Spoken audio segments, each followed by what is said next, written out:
Olá, meus amigos, amigas, internautas, sejam todos bem-vindos. Nós vamos hoje concluir o estudo deste livro, lindo, maravilhoso, A Vida no Outro Mundo, escrito por Karl Schutel, ainda encarnado em 1933-34. Nós estávamos vendo então as considerações finais, em que ele batizou de considerações imortalistas. E nós tínhamos visto já, falando das leis da natureza, que são invioláveis e que ninguém pode aniquilar, que não há, portanto, milagre nem sobrenatural nos fatos dos eventos que estão ocorrendo às nossas vistas, que a verdade sempre se manifesta oportunamente quando as inteligências estão amadurecidas e aptas para recebê-la. Falamos também, já discutimos no encontro anterior, que no plano físico das formas, os mundos, os corpos, tudo progride na ânsia da estética, do belo. E que o homem anseia por luz e Deus lhe envia luz. Que o homem sente a necessidade do progresso, Deus lhe envia o progresso. E que em 1848, lá nos Estados Unidos, em Hydesville, a família Fox começaram as primeiras manifestações, depois veio Emanuel Swedenborg e várias outras manifestações e fatos que se reproduziram e que vinham chamando muito a atenção, até que surgiu em Lyon o nosso querido Allan Kardec, o Léon Hippolyte Denisard de Rivail, que com aquela mesma lógica, clareza e concisão que as suas obras revelam, o grande missionário tornou-se então o maior expoente da verdade que o mundo precisava receber para a transformação e, olhem bem, a redenção de seus habitantes.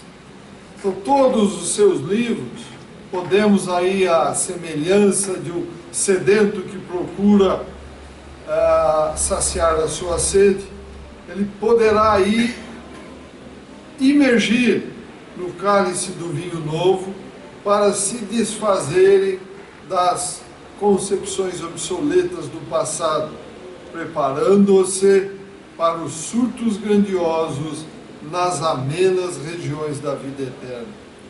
Então vejam,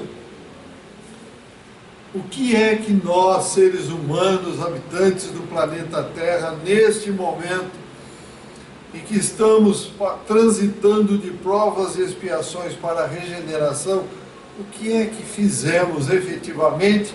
Primeiro, com o Evangelho de Jesus, e segundo, com todas essas obras de Kardec, que veio trazer a verdade, veio mostrar que é o Consolador prometido, veio nos mostrar o caminho, a verdade e a vida para retornarmos ao Pai. O que estamos fazendo com tudo isso? Então vejam, hoje nós sabemos que todos estão sendo chamados para dar de si o melhor que tem no coração. E muitos de nós, incluindo nós, em muitos casos, estamos dando nada de bom, lamentavelmente. Mas os momentos são chegados. Ou mudamos agora, ou choraremos lágrimas de sangue. E continua então Karl Schutel dizendo o seguinte: o que se nota de extraordinário em todas as ocorrências verificadas desde o alvorecer dos fenômenos que vieram despertar a humanidade imersa em letargia, é que entre tantos sábios denomeada e tantos rabinos, a escolha para a revelação da doutrina que os fatos demonstram, ao invés de cair entre esses homens de proeminência, recaiu no homem, que embora portador como tantos outros de diplomas, não ostentasse as insígnias acadêmicas, conferidas aos sábios do mundo. Então veja, por aqui nós já concluímos. Quem é, é. Não adianta ficar falando o que é. Está aqui, a prova está muito clara. Não adianta falar, eu sou sábio porque a academia do mundo diz que eu sou sábio. Sábio real está aqui, olha. É aquele que vem, faz, não provoca tumulto, rapidamente ele vai se envolvendo a todos que estão à sua volta e diz verdades que não desaparecem. Foi o que aconteceu com Kardec. Não é verdade? Quantos sábios que se julgavam sábios, cadê? Onde é que estão? Deixaram realmente alguma coisa para a posteridade? Alguma coisa assim, mas com tanto vigor, com tanta ilustração como Kardec, e mais com tanta verdade? Continuando. Neste, como em tantos outros exemplos, parece prevalecer o ditame de Jesus, segundo o qual Deus revela seus conhecimentos aos humildes e os esconde dos sábios orgulhosos. Pois não é verdade que as manifestações psíquicas vêm desde eras imemoriais e se têm reproduzido no mundo em todos os tempos, referendadas por todos os códigos sagrados, e que não existe uma só família em todas as cidades e países que ignore esses fenômenos, cujas narrativas passam de pais para filhos como herança de valor? Não é verdade que essas manifestações têm despertado os filósofos para o estudo do problema da sobrevivência? Não é verdade que a ideia intuitiva das religiões sacerdotais, que ensinam a crença na imortalidade, é devida a esses fatos que têm sido constatados em todas as igrejas? E continua Carbar ainda indagando. Pois se assim tem sido em todos os tempos, em todos os países, por que não nos veio dos mestres dos povos, dos guias das almas, tudo entre aspas, a explicação desses fenômenos, a causas dessas manifestações? Por que essa nova revelação não foi transmitida por intermédio das igrejas oficiais e oficiosas, que se jactam da posse absoluta da verdade e se dizem os únicos expoentes autorizados, únicos pontífices da palavra de Deus? A história religiosa responde perfeitamente a essas interrogações, continua Carbar. E dizer, a revelação do Sinai e a revelação do Cristo seriam porventura veiculadas pelas igrejas daqueles tempos? Qual o papel representado pelo farisaísmo, o saduceísmo em face da revelação cristã? Qual a influência do brahmanismo em face da revelação de Buda? Vemo-lo escrito nas páginas da história. Sempre que a humanidade tem de receber mais uma luz, seja no terreno religioso, seja no terreno científico, o Senhor, ao invés de se prevalecer de sacerdotes e de acadêmicos que pontificam na religião e na ciência, utiliza-se ao contrário de quem? De pessoas absolutamente estranhas e alheias às doutrinas convencionais e dogmáticas. Parece até que a sentença de Jesus Cristo, não se põe vinho novo em odres velhos, tem nesses casos peremptória confirmação. Esta confirmação é tão categórica que se chega a ver o despeito que as ciências humanas, ou antes, seus corifeus, têm manifestado contra as novas verdades, que nos vem tirar da imobilização, do círculo vicioso em que eles têm feito permanecer a humanidade. Veja, Kardec escreveu isso, Caio Bar escreveu isso em 33, 34. E é verdade, hoje a ciência está começando a se voltar para todas essas verdades. Veja, muito tempo já se passou. Mais de 70 anos já foram. Então veja, aos poucos, não tem como vendar os olhos para a realidade do universo. Nós podemos, como foi feito durante 1300 anos, ficar afirmando: a Terra é o centro do universo. Mas chegou uma hora que alguém chamado Galileu foi lá. Não, Galileu e outros, não só o Galileu. Não é verdade, a Terra não é o centro do universo. E aí tivemos que jogar por terra essa verdade que durou 1300 anos.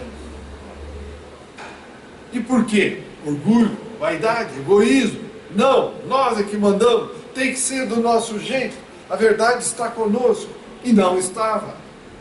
E assim muitas coisas foram dizimadas, jogadas ao chão por causa disso.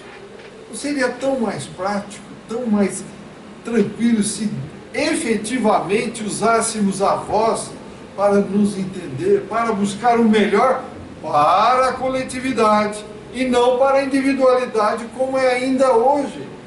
Se pensa, eu mando, eu faço, meu país é melhor, se vier aqui eu invado, eu mato, O que é isso, gente? Já acabou tudo isso. Por isso estamos na transição de provas e expiações para a regeneração. É o momento para valer. Algum comentário, alguma pergunta? Pode falar, Isabel. Está difícil falar. O próprio Kardec, ele fala que Demócrito já tinha levantado a questão das partículas. E aí o Aristóteles fez uma leitura incorreta de falar dos 4 elementos da natureza. Então, todo mundo ficou carregando terra, água, fogo. Terra, fogo, água e ar. Água e ar. Isso aí, de certa maneira, amarrou. Se o Demócrito, já com os gregos, foi uma pena. Por isso que nós temos que realmente... a doutrina espírita veio realmente confirmar tudo isso. Amai-vos, instruí-vos. Instrução sem parar. Não tem o que fazer. Temos que trabalhar e estudar continuamente. Por quê? Naquela escala que nós simulamos, daqui o nascimento, na outra parede é onde vamos chegar espíritos puros. Nós estamos junto desta parede ainda, meus amigos, depois de milhões de anos. Milhões e milhões de anos. Estamos aqui ainda. Milhões não, desculpe, bilhões. Ainda estamos aqui, porque entramos no mineral, no vegetal, no animal, estamos no hominal hoje. Para amanhã ir para o angelical, o arcangelical e um dia chegar a Deus de volta. Então veja, temos muito o que fazer. E muito tempo perdemos pelo nosso orgulho. Eu sou melhor, eu é que sei, eu é que defino, eu é que vou discutir e vou buscar o melhor para todo mundo. Que história é essa? Mais perguntas, mais comentários? O Aristóteles, ele, com toda a sabedoria dele, ele teve um momento que é uma mistura de humildade e orgulho. Mas isso é normal, com todos nós. Ele declarou: me dei um ponto de referência e eu explico todo o universo. E ele nunca encontrou esse ponto de referência. Qual seria, né, o Deus. ponto de referência? Faltou só um Deus. Ele falou: me dei um ponto de referência e eu explico tudo. Não sei se ele falou isso como humildade ou como vaidade, mas essa frase é dele. Deus. Sem Deus, fica claro para nós que estamos aí a todo momento conversando com os irmãos da espiritualidade, Sem Deus nós ficamos perdidos no mundo espiritual, não sabemos para que lado vai. Ficamos tão perdidos quanto estamos aqui hoje. Então temos que buscar Deus, ter Deus no coração. Sem Ele não fazemos nada. Aquilo, quanto mais eu sei, a ciência, quanto mais nós sabemos, mais ela nos aproxima de Deus. Não é isso, Isabel? E quanto menos eu sei, mais eu me julgo o dono da verdade. Então, quanto mais eu me aprofundo na ciência, mais ela me leva rumo a Deus. Continuando então, meus amigos e amigas. Então, tudo isso que aconteceu é de se admirar que o mesmo acontecesse ao Espiritismo. É que a mais ampla revelação que a humanidade tem recebido é de estranhar, então, que Deus não quisesse também revelar a sua palavra ao mundo, como aconteceu por meio de sábios e sacerdotes, mas escolhesse por sua indefectível justiça. E quem não vê que essas revelações são progressivas, as últimas confirmando os preceitos das primeiras e trazendo um complemento característico de mais elevado ensino, em virtude das circunstâncias de progresso que a humanidade tem realizado? E é verdade. Quanto mais nós vamos estudando, nós vamos vendo que as novas revelações confirmam as primeiras e já dá uma nova abertura para outras que virão. Eu não vim derrogar a lei e os profetas, disse o Cristo, mas sim dar-lhes cumprimento. É assim que a lei se vai tornando cada vez mais conhecida, à medida que os homens crescem no seu conhecimento. E os profetas, os médiuns, ou intermediários da vontade divina, também sentem aumentar e diversificar em si mesmo os seus dons, na razão direta da expansão da lei em sua sublimidade moral e espiritual. A primeira revelação, que veio através de Abraão, não diz mais que a existência do Deus único, Deus vivo, que está em toda parte e em quem devemos crer e confiar. A segunda revelação veio por Moisés, a revelação do Sinai. Já é um código de mandamentos e preceitos, além de, em sua primeira ordenação, repetir a revelação abraâmica. Como se vê, diz Caibar, a revelação mosaica não veio destruir a revelação abraâmica, mas cumpri-la e ampliá-la, prescrevendo ordenações que não se achavam prescritas na revelação anterior. Então vocês vão me perguntar, mas a primeira revelação não é Moisés, como diz dentro da doutrina? Porque dentro da doutrina, se nós vamos ler, vamos ver. Primeira revelação, Moisés. Segunda, qual é? Cristo. A terceira, Consolador. Mas Caibar vai um pouco mais. Ele vai desde Abraão. Quando Abraão veio e revelou a existência de Deus, a quem nós deveríamos dar uma atenção e fazer uma reverência. Então, por isso é que ele fala aqui, primeira revelação, Abraão, a segunda ele fala em Moisés, a terceira ele vai falar em Cristo e a quarta ele vai falar do Consolador, que é o Espiritismo. Não há discrepâncias, é um complemento uma da outra, tá certo? Por outro lado, continua Caibar, observem-se os tempos abraâmicos e mosaicos, quanto às manifestações do além que foram dadas pelos profetas. E nós veremos claramente que as revelações pessoais tiveram nessa época grande repercussão.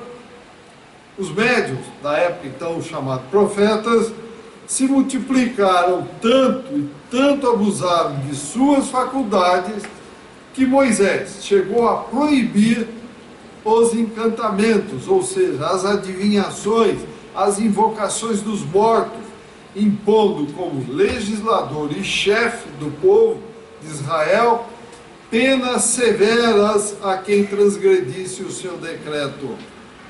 E aí os evangélicos de hoje usam isso para dizer que nós não devemos nos comunicar com os mortos. Mas não vão fundo a ponto de dizer por que o Moisés fez isso. Porque estava uma esculhambação total. Todo mundo usava a mediunidade para vender, para ganhar dinheiro. Então ele proibiu com isso. Porque, mais uma vez, a nossa pequenez, não conseguimos enxergar a maravilha que é isso. As faculdades mediúnicas, aquilo que ela pode trazer para que nós evoluamos. Então, vejam bem. Usam isto para dizer que não devemos nos comunicar com os mortos. Não é verdadeiro, está errado. Devemos nos comunicar sim com os mortos. Imagine se não nos comunicássemos. Teríamos recebido o Consolador? Não. Por quê? Porque lá atrás, na tradição, disseram o quê? Que tradição, gente? Vocês já estão cansados de me ouvir falar. Cuidado com as tradições. O exemplo do peru, não vou contar de novo, vocês já estão enjoados de ouvir.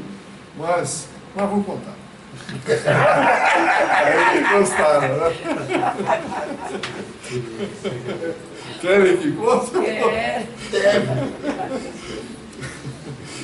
A neta chegou, a filha viu a mãe cortando, preparando o peru para assar, e viu que a mãe cortava a parte dianteira e a parte traseira.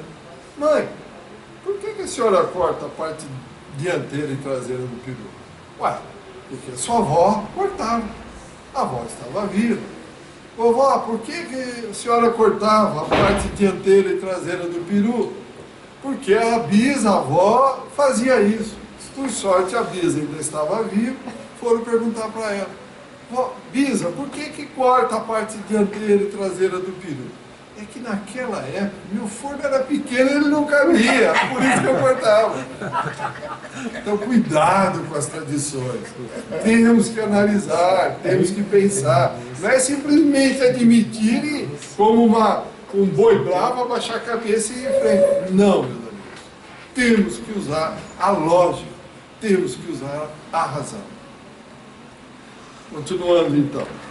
Ô Maita, Pois não, a Pedro. gente não deve escapar, falando do Monte Sinai, quando ele foi receber, né, os 10 mandamentos, quando ele voltou, o que aconteceu com o povo dele? Estava Como é adorando que o está? quê? Bezerro de ouro. Por que adorando o bezerro de ouro? Ele já foi embora, faz 40 dias, ele sumiu, ele não veio mais. Vamos nós nos apegarmos àquilo que nós temos, a matéria. E ele ficou um bom tempo por lá. 40 dias, né? 40 dias no alto do morro. E nunca chegaram à Terra Prometida depois. Não, nem Então, enquanto sabe. não, todos eles não desencarnaram, nem não chegaram. Ninguém chegou. Então vê aí a dureza, né? Não era fácil. Coração. Então ele tinha que ser E o atraso. o atraso. Atraso. Aí é que está o atraso. Então ele tinha que ser muito firme. Se não fosse, ele tinha virado uma confusão total na época. Continuando. A lei se completa sempre com os profetas, e os profetas não podem exorbitar a lei, têm de se submeter a ela. Então, os encantamentos, as adivinhações, a invocação dos mortos para fins de que se utilizavam os médiuns populares daqueles tempos, eram práticas contrárias ao decálogo. Essencialmente politeístas, iam de encontro, batiam de frente ao preceito de amor e adoração ao Deus vivo, ao Deus uno, bem como infringiam os demais preceitos do decálogo referente ao amor ao próximo. Então vejam por que ele proibiu. E repito, os nossos irmãos evangélicos tomam isso e dizem que nós não podemos nos comunicar com os mortos. Está aqui, a resposta está muito clara. E continuando. Os fins especulativos e supersticiosos visados pelos mistificadores, praticados então, como ainda hoje, como ainda hoje, por pessoas sem critério e despidas de todo o sentimento do bem, é que levaram à proibição de Moisés. Está aí. A lei manifesta-se sempre pelos profetas, e assim há mistificadores da lei, há profetas de mentira que semeiam pelo mundo o erro, a desarmonia e a incredulidade. Foi o que levou também o apóstolo João a recomendar severamente: examinai se os espíritos vêm de Deus, porque muitos falsos profetas têm aparecido no mundo. Então veja, está claro, nós temos que ficar atentos. E o Cristo disse mais uma: é necessário que haja o escândalo, mas ai daquele que for o causador do escândalo. Fez bobagem, ensinou errado, vai voltar, vai corrigir tudo o que fez, mas só que numa condição muito mais difícil, mais complicada. Não é verdade? Muitos dos senhores, de repente, podem estar acreditando em tudo que a gente fala. Ótimo, mas tem que pensar. E eu não posso, como nenhum dos que fazem exposição aqui, ficar no achismo. Eu acho que não, tem que ser aquilo que está escrito. É aqui que nós temos que nos basear. É no Evangelho. Posso até discordar, mas tem que ensinar o que está aqui. Tá certo? Continuando. Poderia, a seu turno, haver lei sem profeta. O que era Moisés quando recebeu a lei no Sinai? Que papel desempenhou esse salvador dos israelitas, se não o de profeta? Todas as manifestações da vontade divina, seja nas artes, nas ciências, na religião, têm os seus profetas, porque, como disse o apóstolo, Deus fala o homem pelo homem. O espírito do profeta está sujeito ao profeta.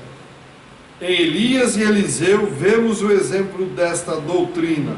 Em Cristo Jesus e Paulo salienta-se também esse princípio: já não sou mais eu quem vive, mas o Cristo que vive em mim e tudo realiza. Mas a revelação não parou no Sinai. As suas luzes deviam ampliar-se e intensificar-se, porque a religião, como dissemos, é progressiva, não é estanque.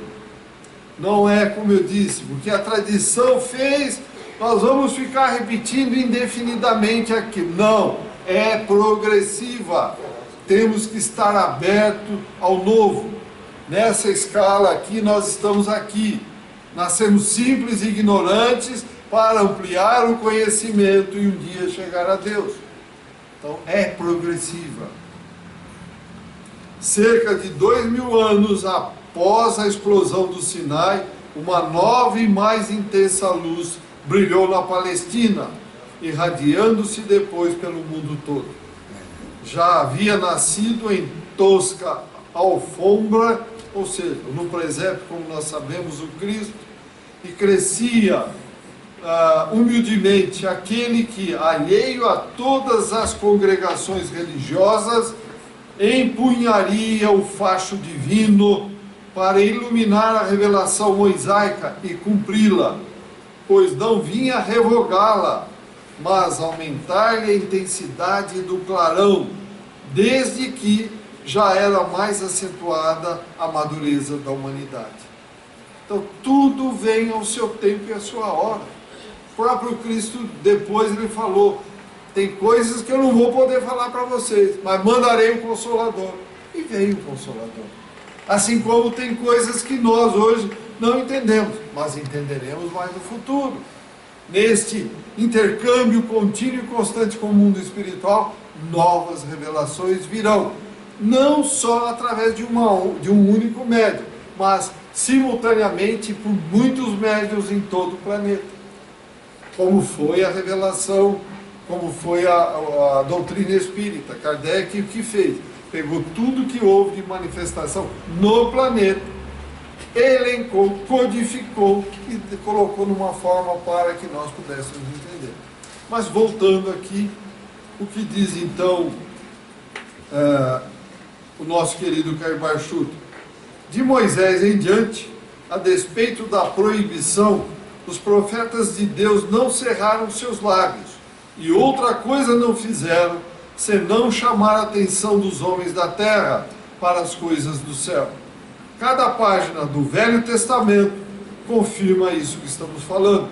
Em todas elas observam-se fenômenos metapsíquicos de natureza diversa, fenômenos mediúnicos, bem como se salientam magnificamente os dons mediúnicos de que eram dotados aqueles homens que resistiram como verdadeiros heróis à guerra tremenda que lhes moveram os dirigentes, os grandes da época, os sacerdotes do seu tempo.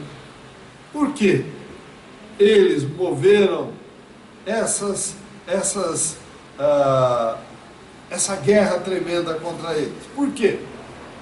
Medo de perder as coisas boas, as tranquilidades que tinham, aquilo que nós levávamos lá para eles, porque tínhamos medo.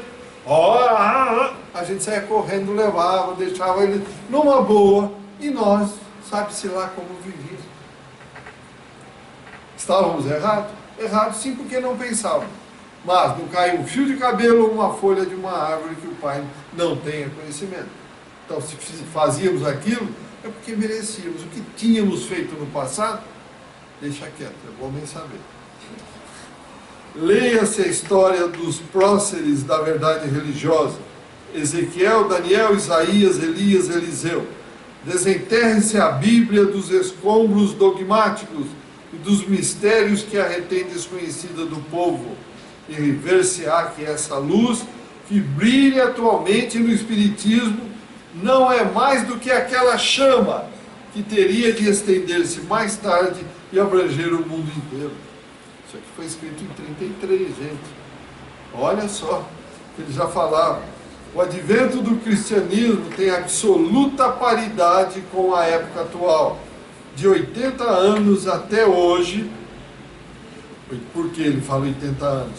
Porque hoje, 124 anos depois, 2011, 154 anos, pois a codificação kardeciana data de 1857.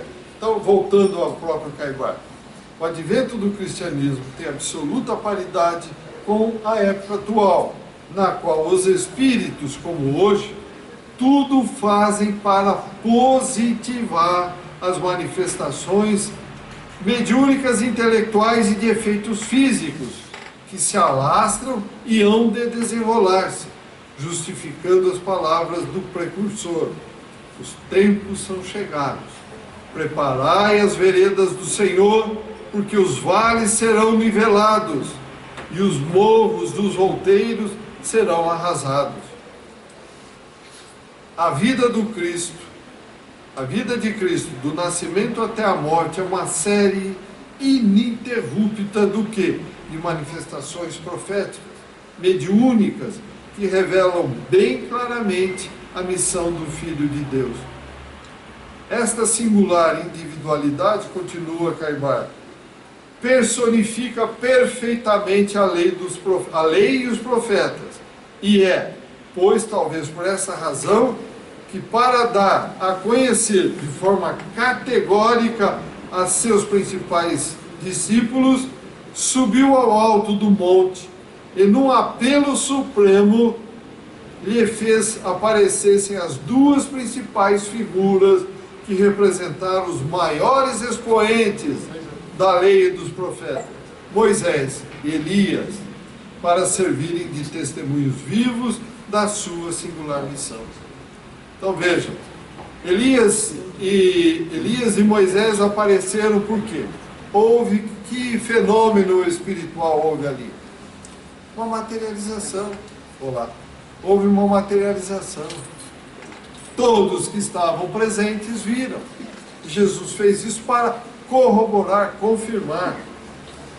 Esta verdade mais se confirma com as sucessivas aparições do Cristo depois da crucificação, lembrando a lei e exortando os profetas a cumprirem a sua tarefa.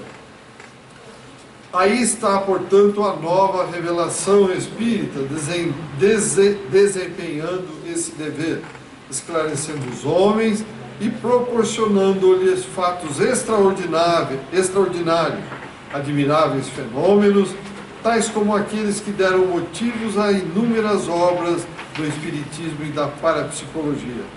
Não é de admirar, pois, a frequência acentuada da diversidade de manifestações, que tendem a multiplicar-se mais a mais, mostrando-nos a ampliação incessante desses fenômenos, que marcarão uma nova era no estabelecimento das verdadeiras relações da humanidade visível com a humanidade invisível, ou seja, entre o mundo material e o mundo espiritual.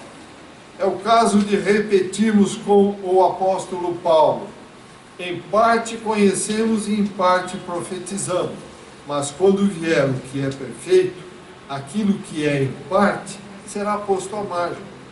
Ainda nós, diz Caibar, estamos vendo tudo por espelho de enigma, mas nós veremos tudo isso face a face. Por isso, ao concluir esse trabalho, entrevemos um progresso mais elevado e mais profícuo para a nossa própria felicidade. O túmulo não é o ponto final da existência. Nosso destino é grandioso. Existem mundos de luz onde reina a verdade, mundos que serão nossas futuras moradas.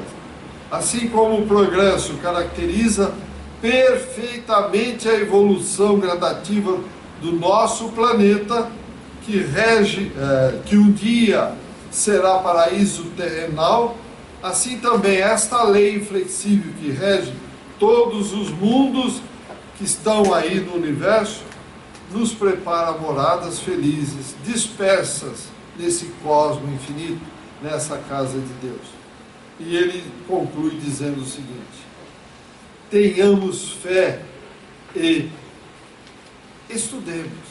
Ele usa dois termos em latim aqui, ignorabimus, progrediamur, ou seja, ignoramos, progridamos, porque do estudo e da pesquisa vem a verdade que esclarece a inteligência, e da inteligência a evolução espiritual que nos eleva às alturas para compreendermos as coisas do Espírito, coisas que Deus reserva para todos aqueles que procuram crescer no seu conhecimento e na sua graça. Que as luzes da caridade que fomos conquistando nos ilumine toda a ciência, toda a religião, toda a filosofia, para podermos, com justos títulos, observar as magnificências do universo. E conclui ele: e nos cientificarmos da imortalidade e da eternidade da vida. Então, e assim nós concluímos esse estudo e abro para perguntas, para comentários. Então vejam, meus amigos, isso aqui, amigas, isso foi, repito, em 33. Olha já a evolução que tinha o patrono da nossa casa, Caibar Schutt. E nós ainda hoje temos irmãos que dizem: não, o mundo espiritual não existe. Preguiça mental pura, cristalização absoluta do passado, preguiça de buscar conhecimento. Ele disse aqui: vamos buscar o conhecimento. Se nós ficarmos imaginando aquilo que eu digo sempre, que vamos pegar um livro, colocar debaixo do braço e o conhecimento vai transferir por osmose à nossa cabeça, esqueça, impossível. É ler, meditar e, sobretudo, colocar em prática no dia a dia. Comentários, meus amigos? Perguntas? Ô, Maita, Pois não, acho que é bom que ilustrar. Acho que todos nós, né? Na materialização de Moisés e Elias, ele leva 3 discípulos, certo? Certo. Tiago, Pedro e João. Dos 12 escolheu 3. E eu jogo a pergunta para vocês: por que ele escolheu? Que eram os mais capacitados. É os que tinham mais capacidade de doar o fluido vital para poder fazer a materialização. Isabel, dentro do que conversávamos, vem isso agora também. E ele falou algo para os três, o Cristo. E o que ele disse? O que ele disse, isso é muito importante. Para não comentar com os outros discípulos. Por quê? Para não criar Polêmica. ciúme, polêmica, porque somos ainda todos pequenos, apesar de sermos seguidores do Cristo. Então vejam, meus amigos, nós temos um caminho infinito de aprendizado. Isabel comentava há pouco comigo de a cura da filha de Jairo, e o Cristo exatamente levou praticamente os mesmos, né, Isabel?